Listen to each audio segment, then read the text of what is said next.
Only about 10% of how long the average person lives is dictated by our genes. The other 90% is dictated by our lifestyle.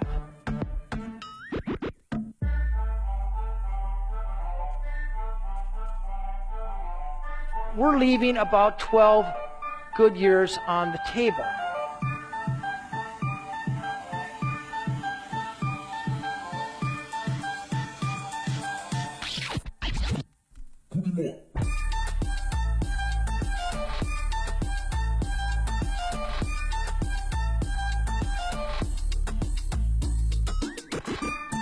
None of them exercise, at least the way we think of exercise. Instead, they set up their lives so that they're constantly nudged into physical activity. The Sardinians live in vertical houses, up and down the stairs. They don't have any conveniences. There's not a button to push to do yard work or housework. If they want to mix up a cake, they're doing it by hand. Here we have this area where men live the longest. Where people not only reach age 100, they do so with extraordinary vigor. Places where 102-year-olds still ride their bike to work, chop wood, and can beat a guy 60 years younger than them.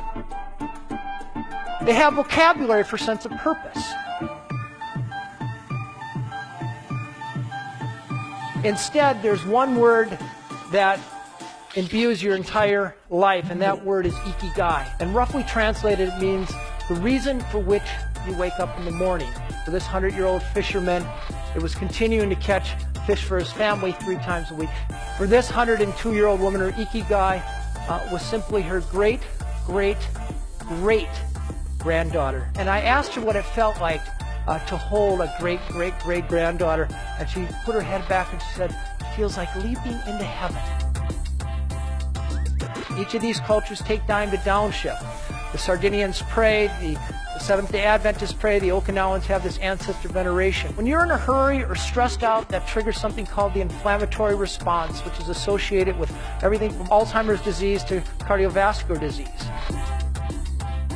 The greatest sort of diet suggestion ever invented is known as the Hara Hachi Bu diet. It's simply a little saying these people say before their meal to remind them to stop eating when their stomach is 80% full.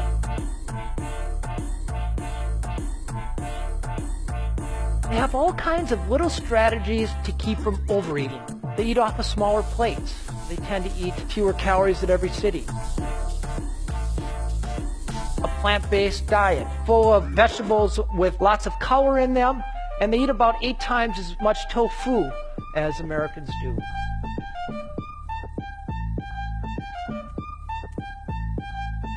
Doesn't mean they don't eat meat, but lots of beans and nuts.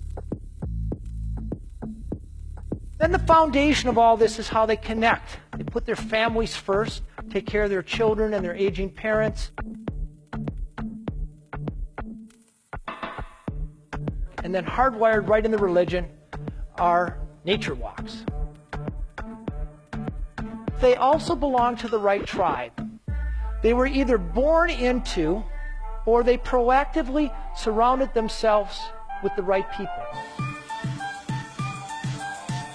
They all tend to belong to a faith-based community.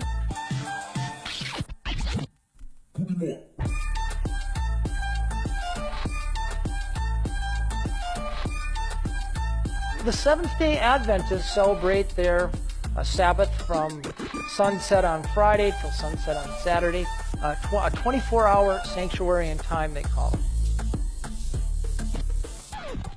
These people drink a little bit every day, not a hard sell to the American population.